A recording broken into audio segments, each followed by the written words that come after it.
There's a shed load to learn from 2025. Here is what we think you should be focusing on. One of the key learnings is that the difference in approach between big chocolate and craft chocolate has really come to the fore because of the pricing crisis that we've been enjoying for the last 18 to 24 months. Let me unwrap that a little bit more. If you're in big chocolate, what's this year been all about? It's basically been about having to increase your bar prices because you finally had to pay the farmers a bit more. It's been basically about trying to find substitutes from sugar additives and everything else to throw in your bars. It's been making them smaller, and in a lot of cases, it's actually having to take the word chocolate off your bars. This points to a systematic problem in the world of chocolate, which is we've got used to cheap commodity chocolate because we've not paid the farmers enough. If you read the press, they'll talk about it being due to blights, they'll talk about it being due to bad harvests, they'll talk about it being due to bad government. That's all true, but that's not the fundamental problem. The fundamental problem is you need an approach like Kraft, which is all about long-term thinking and rewarding farmers for growing beans, which you can get loads of flavor out of, as opposed to just packing them full of sugar, salt, and fat. Having said all of that, I'd say there's another learning which we've also got inside Kraft chocolate from one of the great successes of 2025, which is undoubtedly Dubai chocolate. It's shown to everybody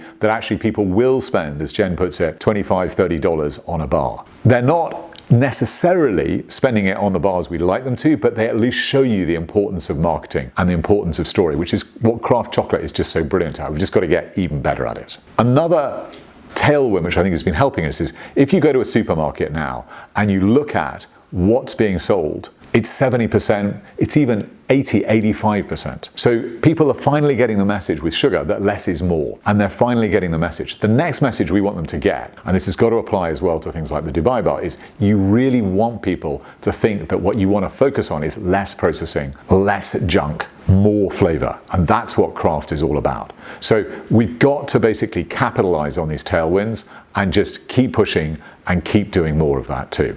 So one of the other massive trends which we've been seeing is the way that health is becoming more and more important. So there's some great news there. There's no doubt that things like GLP-1 drugs, there's no doubt that the work of Chris Van Tulleken and his brother, there's no doubt that all of that stuff is really helping and getting behind it. And the most important thing here is that you've got to remember the original junk food is chocolate. But at the same time, the best way to resist big food's attempt to get you to scoff all this nonsense is to learn to savor. It's to learn the language of flavor. What we really want you to do is to start savoring. If you start savoring all these things that big food is having to do, like add more junk to their chocolates, making their bars smaller, not even being able to call them chocolate, that's going to basically get craft chocolate what it needs to be doing even more. Thank you and have a great 2026.